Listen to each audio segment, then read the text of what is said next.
Well, I don't like his temperament. Oh, that's fine. Look, we've got to get smart. We're not going to have a country left.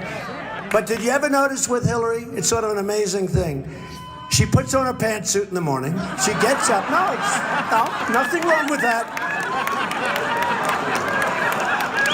Nothing wrong. There's nothing. You like my hair? I like that guy.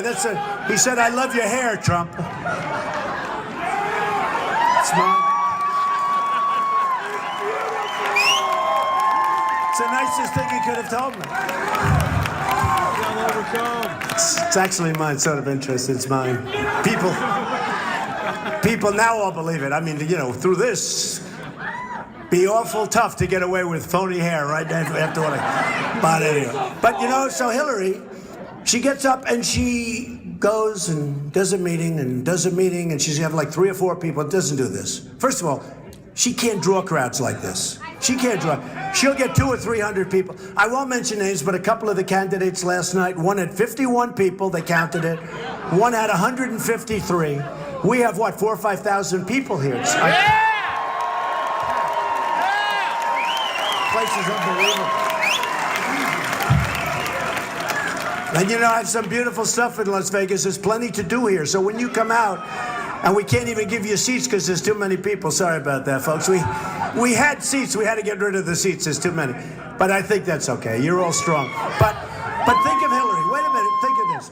So because we do need strong. We need stamina. We need really, really strong and smart. We need smart. We can't have, I've known a lot of people over the years. They're really strong, but they're stupid. Okay? That's no good. We need strong, but we need smart. But Hillary, so she goes out, does an event.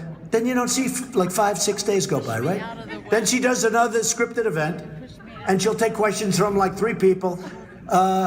We would like to ask you, how do you don't you like your family? Yes, I do. I love my family very much. Every question is scripted, where she sits around a little table, and they vet all the people that go in with her. It's ridiculous, okay? It's ridiculous. And then she'll get up and she'll read a teleprompter, always a teleprompter. She'll read a teleprompter, and she'll go, "Ladies and gentlemen, thank you. I'd like to do it. It would be so much easier for me." I mean, can you imagine how easy that would be? I have 2 pieces of glass. I read for a half hour. Instead, I speak for an hour and a half with no notes, no nothing.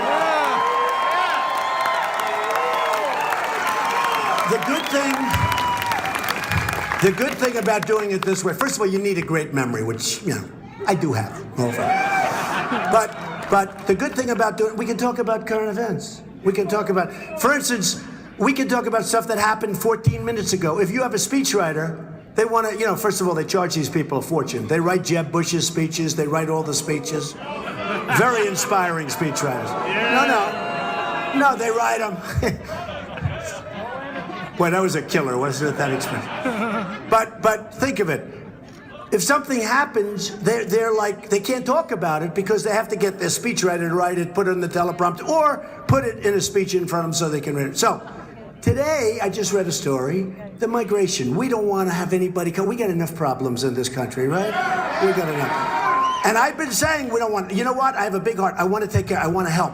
But we got to get the Gulf states. They have so much money. Saudi Arabia is making, think of it, $1 billion a day. These are $1 billion a day. Now, the oil prices are down, so let's cut it in half, okay?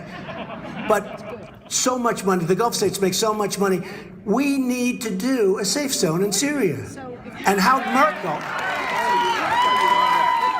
Merkel could have done what she's done to Germany, which is incredible. You look at what's going on in Germany, it's a mess with the crimes and the problem and everything else.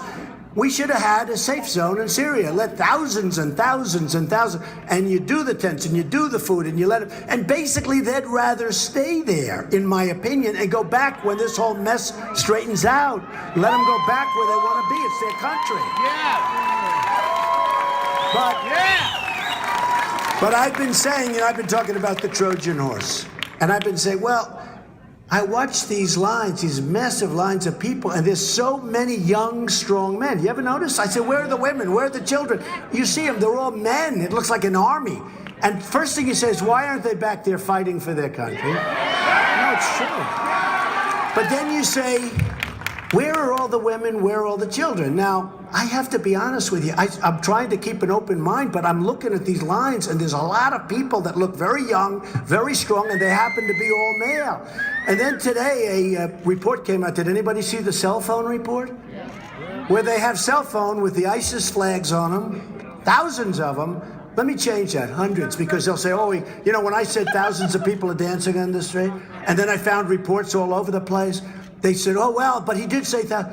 Who knows how many? A lot of people. But they found a lot, believe me. And did I win my point on that one, by the way?